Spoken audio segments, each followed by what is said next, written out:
Great. Well, welcome. Welcome to almost the last session. My name is Brian Quinn. I'm a managing director of App Annie here out of San Francisco. I'm with Kristy Stromberg, the CMO of Shopkick.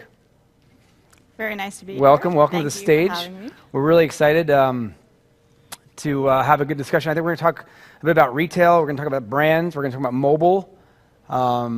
So I think it should be a good discussion. And then afterwards, we're going to finish up with Nate Silver on the main screen. But I know you guys are here today to see us, so thank you for that. So just by, before we get into introductions, just want to get a show of hands to make sure that that this is relevant. So who's ever been in a retail store? Cool. And who's used an app before? This is excellent. Okay, this is going to be on point. So, good to know your audience. Yeah. So let's start, Kristy. I'd love to hear a little bit about what Shopkick is and how it works. Yeah, so Shopkick at its heart is an omni-channel company because what we do is we bridge that gap between the mobile experience and an in-store environment. And we do that with a consumer app that basically gamifies the everyday shopping experience. So we're a rewards app, and we will offer rewards for a user when they're using our app, just say at home on the sofa, taking a look at a video that one of our brands or our retailers has presented. And it's not just watching a video, they get reward points that we call kicks for doing so. Next up on that path to purchase, they simply walk into a store. And with geolocation, we know that they're there, and we welcome them to that store, and we reward them with more kicks. Wow. And next up, you guessed it, they walk to a particular shelf, they pick up a product in their hands, they scan it, and boom, they get more kicks. And at that key moment, we can actually have them watch another video, say about the product that they just picked up, to get even more information about it, or have them answer a quick survey to ask them about their experience or perceptions of that particular product. And then, of course, end of the path to purchase, if they purchase that product, they receive even more rewards points. Okay. So all along the journey, we're giving them incentives for different actions, and we're making what is otherwise an everyday errand kind of fun. Yeah. Users will describe trying to find the different products within a store to scan like a scavenger hunt, like a treasure hunt. Sure. And they'll just refer to the challenge of going from store to store, getting walk-in points, getting scanning points, that whole activity as their version of Pokemon Go. Yeah. And at the end of the day, what do they do with these reward points? They can redeem them for gift cards. So it's just a delightful way for them to, say, fund their own Starbucks habit through shop kicking, or to save up for a gift card for a family member. Yeah. Sounds like an interesting business. Tell me how you got involved with this, or what attracted you to this opportunity. Yeah, well, gosh. A while back, I was a brand manager at Intuit, responsible for QuickBooks, at the time a shrink-wrap software product sold on shelf in a retail environment. And wouldn't I have loved at the time for there to be a solution that I could use that would drive a consumer right to my shelf and have them pick up my product right in their hands. That would have, and measurable, it's all within the same app. That would have been just fabulous. So when I heard about this opportunity, I thought, what a great marketing tool for marketers like myself. And for retailers, what a great way of driving traffic into their stores. The other aspect of it that really appealed to me was when I was this brand manager working on QuickBooks, one of the things that we would do is called a retail intercept study.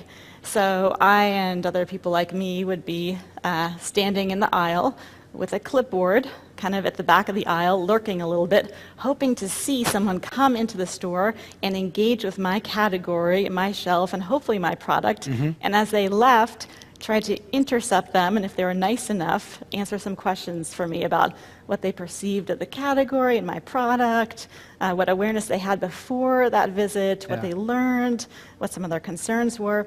And now with an app like Shopkick and geo-targeting and also with just our particular feature of being able to launch a survey right after someone scans a product, you can capture that information instantly and digitally.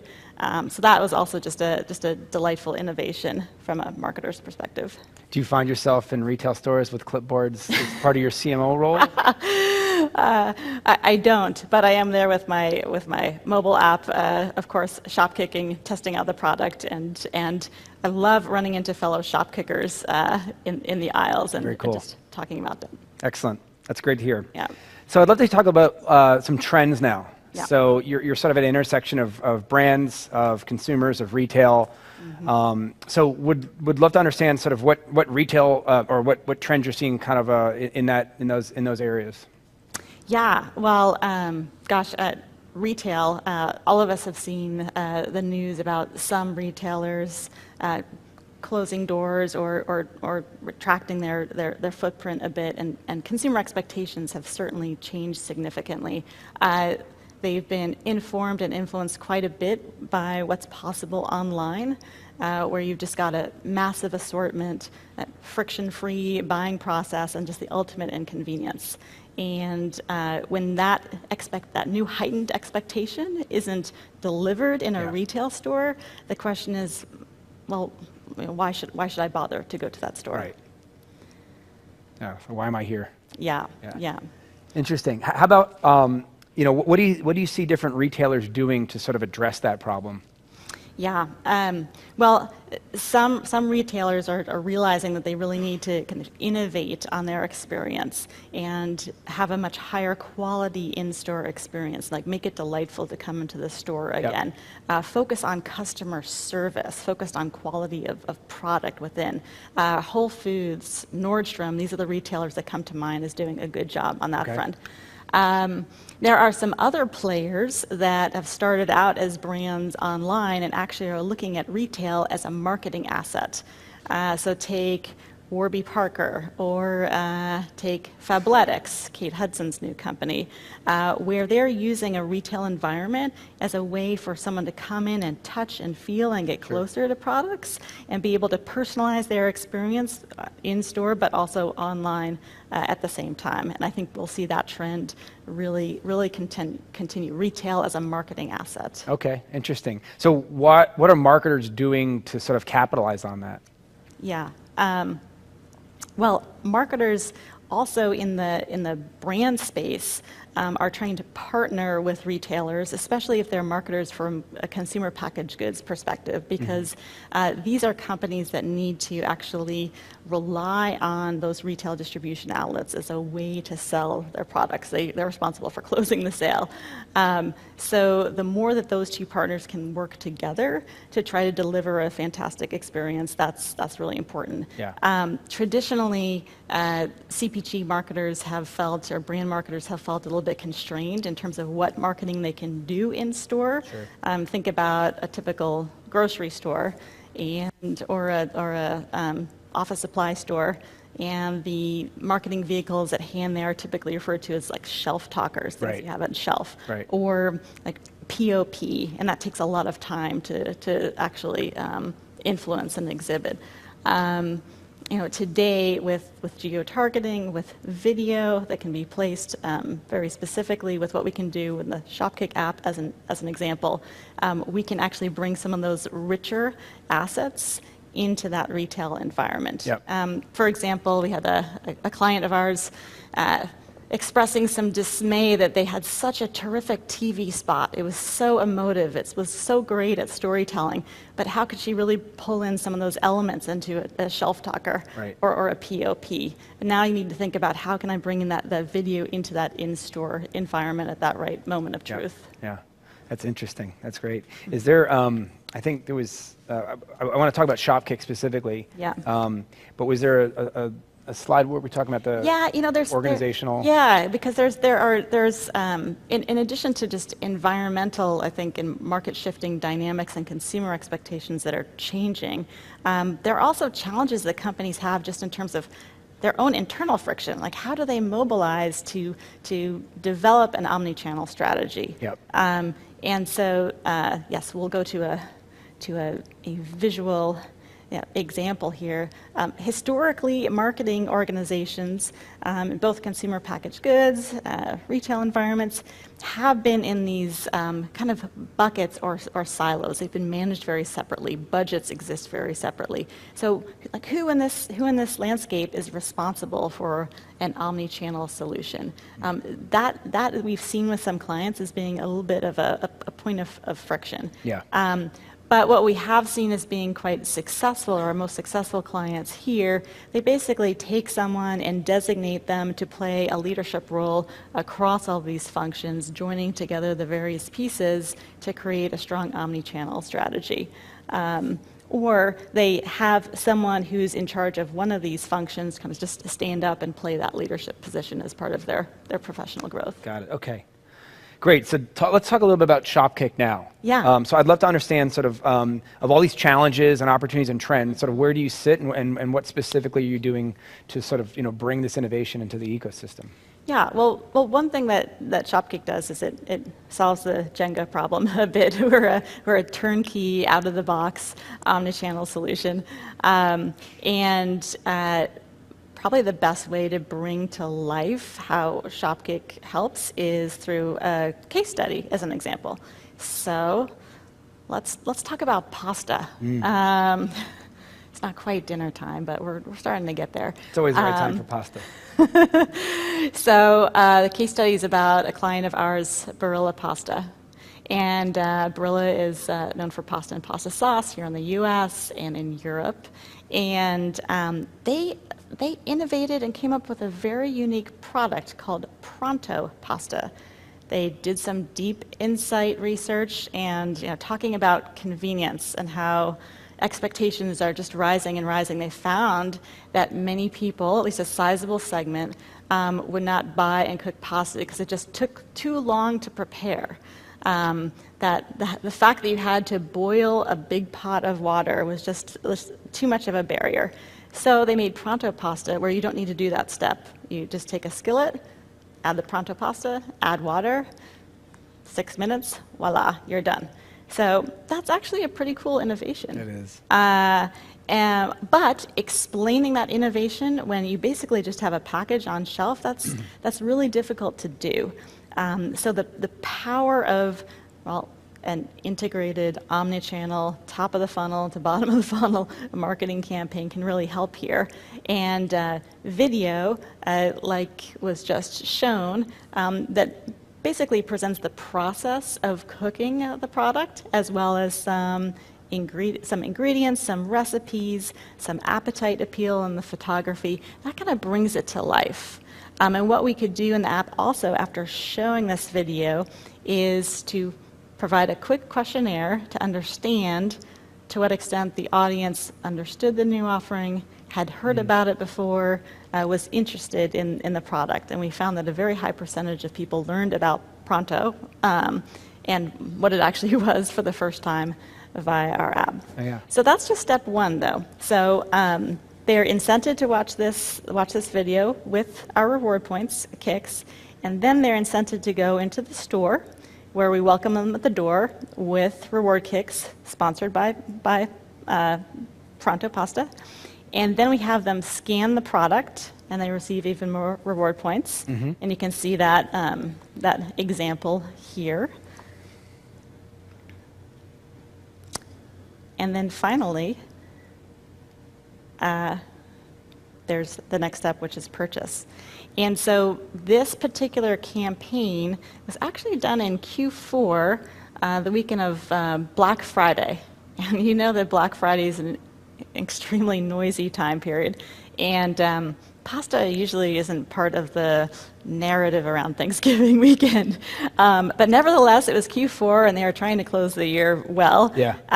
And so this kind of end-to-end campaign specifically focused at a particular retailer where they wanted to see an impact. Yep. Did a really nice job in terms of driving awareness of the product, conversion, and a very noticeable increase in sales. I mean, this is was a great experience of getting a phone call on Monday after the weekend saying, wow, we really saw a pop in that particular retailer. Wow.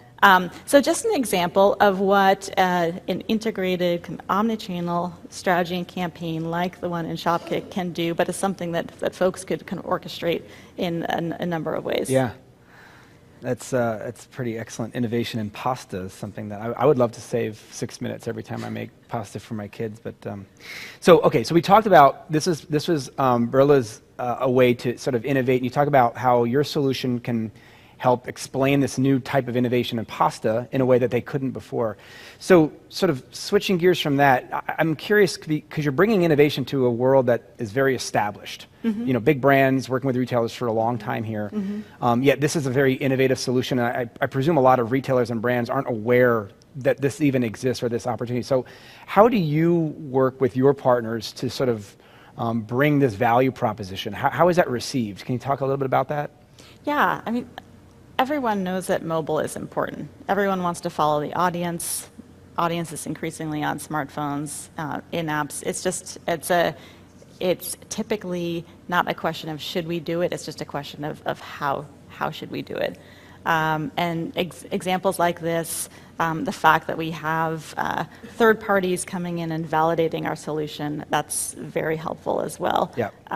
We have Visa Decision Sciences come in and establish what type of incrementality into sales that we can drive. 57% of our sales tend to be incremental. We have Nielsen Catalina, which the CPG players are very familiar with, come in and do assessments on campaigns. So we typically have a 3-to-1 ROAS. So I think kind of painting a picture, showing examples, and also the proof, the bottom line, are key ingredients on that front. And are the conversations primarily with retailers or brands or both, or how is that dynamic? They're with both. Yeah. There are occasions where we're doing a campaign or a partnership with both retailer and brand in place. Yep. But they work just as well separately. Yeah, seems like a lot of fun to be able to brainstorm sort of what's possible here with this technology. Yeah, I mean, it's really, I think it's just in the beginning phases, and this whole concept of bringing some fun and moments of joy into the retail environment, which is exactly the type of emotional associations that the retailers want, the brands want. I think it's just a win-win all around. Yeah, I mean, I even consider myself like on a busy day in the weekends trying to run a bunch of errands. If that could be made fun, if that could be a game, if I could feel like I'm kind of progressing in some other element here, I could see that being a big motivational driver.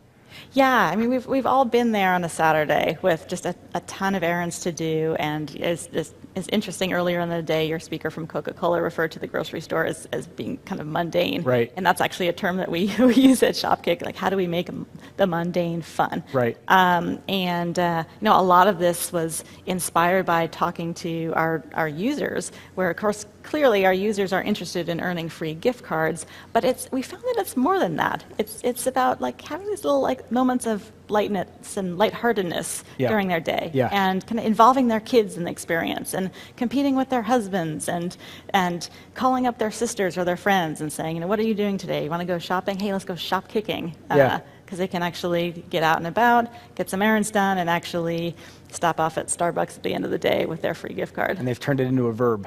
Yes. Stop kicking. Yes. So let's talk more about your audience, right? So there's a lot of shoppers out there. Yeah. What makes your audience unique, your consumer audience? Yeah. So our sweet spot is moms. Yeah. They're doing a lot of shopping. They're going to the grocery store at least twice a week. They are constantly on the go. They've got a lot of errands to run. They've got a bunch of kind of pockets of opportunity. Some of these experiences become mundane over time, so they're open and looking for kind of ways to make that a little more interesting.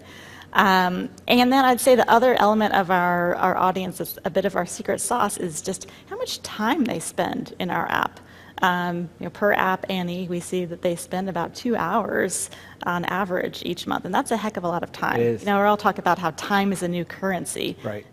So we want to find a way, a methodology to just really engage your consumer audience over time. Yeah.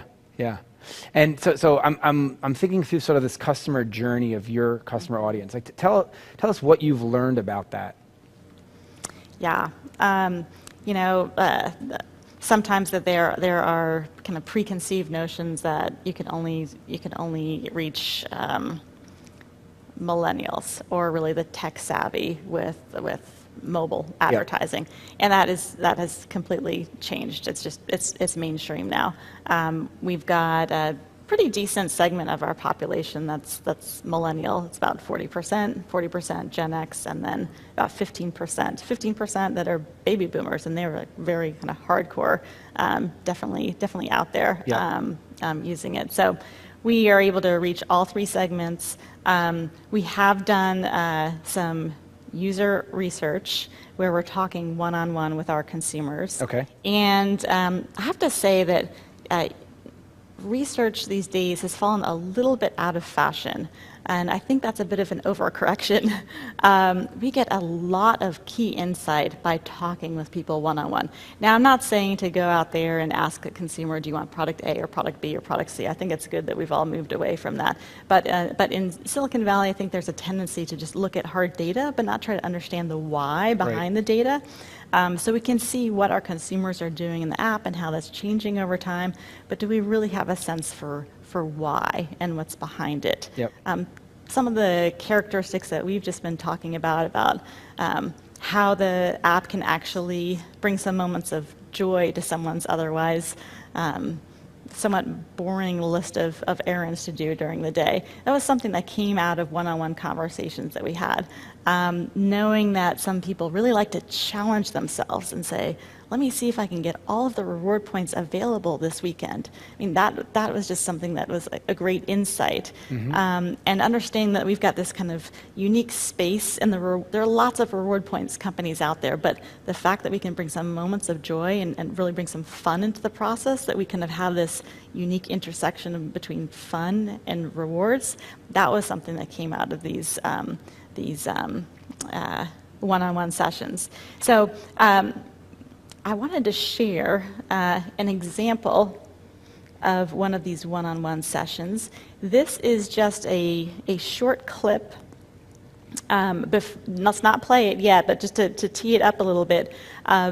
Another key insight that we were able to pull out of these types of sessions is about micro-shopping moments. Now, we've all heard the phrase, Google's been talking about it for years, but do you really have a good understanding of the kind of attitudes that consumers have about these micro moments for shopping that are available, and how you might be able to plug into them and make most use of them? So I'm going to play this. It's about Shopkick, but I think it has relevance for other brands as well, and it's just instructive. If I have 15 minutes before I pick Sophie up for preschool, I can either sit in my car and look at Facebook, or I can go to Kroger and run around and scan, and I was like, even if it only, that one shopping trip adds up to $2, it's $2, and the next time I go to the grocery store and she wants a little toy, guess what? You just paid for that stupid little $2 toy, you know what I mean? Versus me looking at Facebook or shopping. Yeah. So it's not just that people have these like small opportunities of time, but they're also realizing that they're they can be wasting that time. And is there a way to make that time more productive? And if so, how can I make it more productive? And so it's that insight of that attitude of, okay, how can we engage with this person to make sure that she feels like the time spent with us or our brand is more productive? Yeah. It's like a better use of her time, even if it's a micro moment. So what I'm curious what you learned about that insight from this sort of these interviews and this kind of research. What did you do with that data? Does that inform the product? Does that inform a marketing strategy? Yeah, so this, the whole essence of this whole aspect that Shopkick can bring moments of joy to everyday shopping, that's a statement that we now use internally as our brand promise. And so product concepts, marketing, our customer support experience, we call evaluate against that yardstick. Is this actually going to bring more moments of joy to the user? Yeah. Does this deliver on our brand promise? It warms my heart when I hear a product manager at an all hands say, and this new feature idea delivers really well on our brand promise. Right. So it serves as a guiding light. So it rallied the company around It rallies essential. the company. You understand the user really well. Yeah. We think about would Janet from Houston like this? Yep. Because here we are in Silicon Valley, and the core of our user is middle American moms. We've just really got to spend the time. Right. And perhaps some of you were in the session earlier today. iHeartRadio spends a lot of time going through comments in social media, App Store reviews. We do that too. It's a great source of inspiration, but I'd say take it one step further and just spend a lot of time in a back and forth conversation with your users. Even if you don't do it in a focus group facility like this, get on the phone, see who's open to it. It'll just really help put yourself in their shoes. Yeah, I talk to customers very often, and it's by far the most insightful part of learning what we do and really understanding sort of the why behind what we're trying to build. So totally get it. So as a marketer, how have you grown this audience over time? Yeah. So a couple of different things. We of course employ lookalike audiences, and one thing that we do there that's particularly fruitful is that we segment our user base by value. Low value to high value. So we take some of the higher value segments and we replicate them. We use that as a base for lookalike audiences as well. Let's see, second thing that we do is we use App Annie, and we take a look at cross-app usage. That is very helpful from two different perspectives. One is it inspires some UA tactics. And secondly, it helps us think about some retail partnerships. So retail partnerships that not only would be beneficial to the retail, because the cross usage of apps is typically low. Retailers will develop an app that serves a small percentage of their audience very well as a loyalty app. Ours can come in and help as a new user acquisition tool, because we'll bring in shop kickers who are going around town and don't typically frequent their store, but will because there are reward points to be had that day.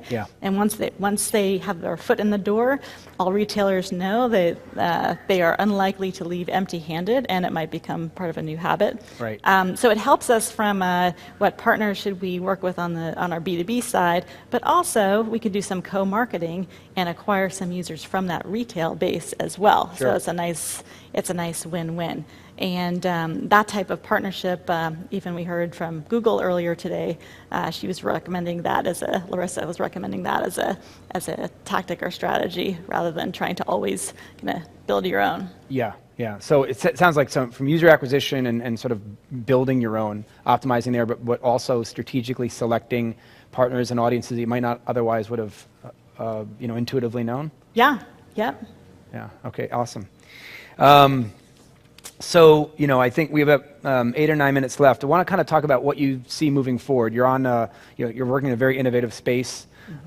Certainly have a purview of across, like I said earlier, the intersection of sort of retail and brands and mobile. So there's a lot happening there.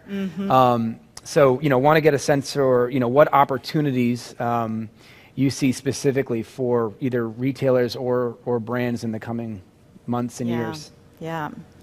Well, I think we've only just scratched the surface with Omni-Channel, just the richness that can be had in serving up a truly geo-specific experience in app content, in precision and geo-targeting, and pulling all of those pieces together. We're just at an early chapter, and what I'm really excited is layering on augmented reality, that was mentioned earlier today. And then perhaps I'm thinking about it in the form of an Omni-Channel 360, with more pieces of input to help personalize the experience. So we've got geolocation, we've got behaviors, we've got perhaps any other personal preferences that have been captured along the way, or the consumer's journey and experience. But now seeing, for example, Amazon's Alexa, what kind of audio input and output could we incorporate into the experience at the right time and the right moment? That's something that I think is going to be fascinating. Also, Amazon's Echo Look. Let's kind of integrate some input and output on photos and video, visual elements. So I think that we've got a lot of innovation just in this, say, Omni-Channel 360 360 space. So that's really interesting to me. The other area where I think we're heading towards is, we're moving from, say, retail as an experience. There's retail as a marketing asset. I think we're going to get more and more into like retail as entertainment. Okay.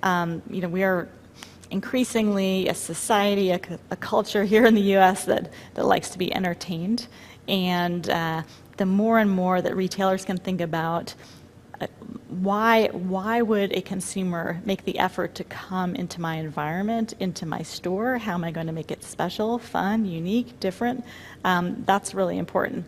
And now that even Apple is thinking about how can they make their Apple stores into a destination. Yeah. They're inspired by looking at Starbucks and seeing how there's this whole trend, meet me at Starbucks, and how they want to somehow kind of enable a similar experience or trend, so that now there's a lot of folks who'll say, hey, meet me at Apple. Meet me at Apple. Yeah. So I think we'll see more and more players experiment in that direction too. And so pretty enormous opportunities in a number of fronts here. What needs to happen to sort of see this materialize? I mean, and I ask because, a lot of retailers, they're still, there's tremendous threats to their core business. Some of them are taking their physical locations and thinking strategically about how that's an asset. Yeah. It's not a huge cost, it's an asset, Yep. But there's a lot of, oftentimes they're slow moving, or there's technology or there's innovation here, but is it awareness, or is it a sort of an apprehension to test? Like what needs to happen to start to see this, more in the world? Yeah, I think that the teams and the companies that are doing well kind of step back and take a look at what their secret sauce is, like what's really special about their brand, their product, and how can they bring that to life in a new and different way in a particular physical retail location. And then try to start small. Think about a pilot, a tiger team, just to kind of break that kind of resistance and get some momentum. Okay, excellent. Well, I think we have about 4 minutes or so before the next session. So wanted to open up to the crowd to see if there's any questions. Hi, you gave a great example of the Pasta Pronto case study for converting customers within one marketing campaign. But I was also interested in whether or not you knew the retention of these customers after that marketing campaign.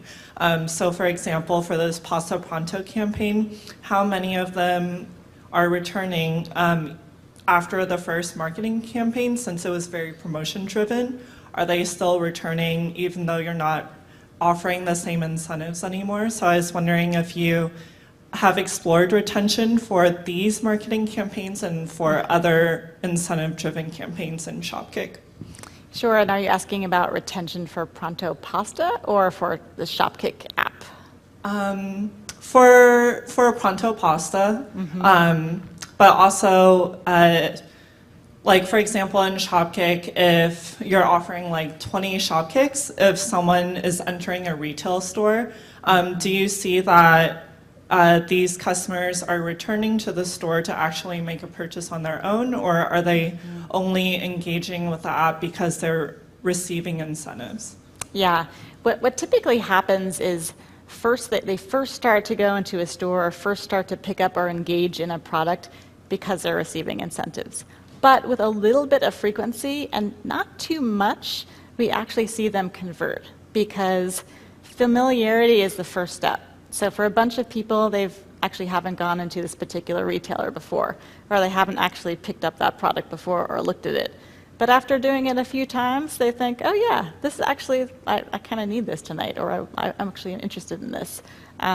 We have heard from a few users who went to Starbucks on occasion, but since they were redeeming their gift cards for Starbucks so much, they then decided to become loyalty program members for Starbucks. So we do see a conversion path for our partners, and we also take a look at just Shopkick activity in our app, like what types of incentives at what levels for what types of products have a correlation with high value versus low value, with long time horizon retention versus short-term retention. Sure. Hi, I was just curious when you're talking about the segmentation of users and you're talking about high value versus low value. Is it something like transactional behavior versus time in the app or interaction with the app? Like, how do you decide what the value is, and like what do you decide is prioritized? Yeah, it's LTV based, and that is driven for our app primarily by activities within our app. But it also is influenced by how much money we put forth to acquire them in the first place, and also some retention tactics. There are segments of users that are highly active in our app, doing the types of behaviors that we want them to do, that our partners, our retail and brand partners want them to do, and not costing us much money. That's great. If we can replicate them all day, that's terrific. And then we've got some mid-tier that do some of those activities, but not as many. So our job is to see how we can motivate them to start looking or becoming more like our high-value segment. And then there's a lower value segment, which we're happy to have anyone using our app, but we should know who those are and what sources we got them from, so we can kind of diminish our efforts in that area over time if we can't move them up.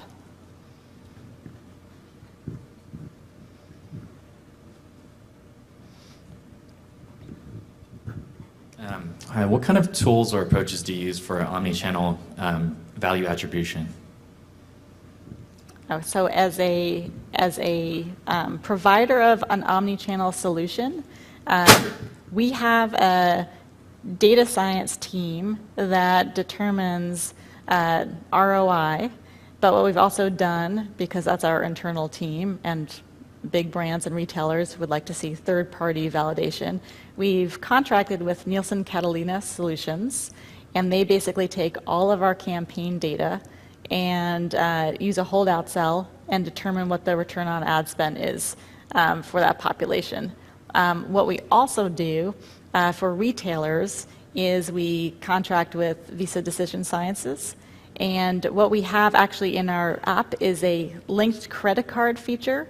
If you link your credit card, you'll get additional reward points, and that allows Visa to actually do an incrementality study so they can see from customers who go into a particular retailer who are Shopkick users and use that credit card, what is their relative level of spending at that store versus a holdout cell who is not a Shopkick user. So those are two third-party ways that we use to validate the impact and effect of this omni-channel solution. Do we have time for one more? Or? Getting the head nod, no. It's time to go see Nate Silver. Those are soft notes, so we'll just do one more.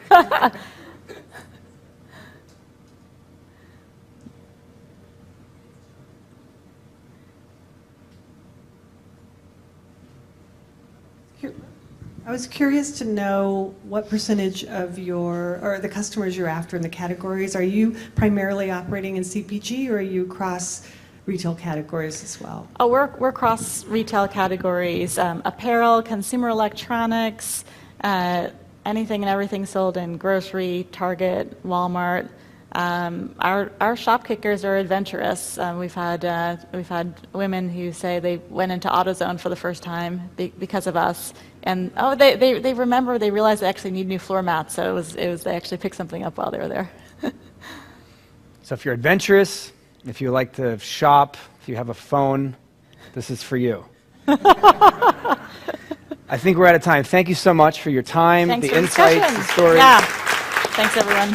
Cool. Thank you. All right.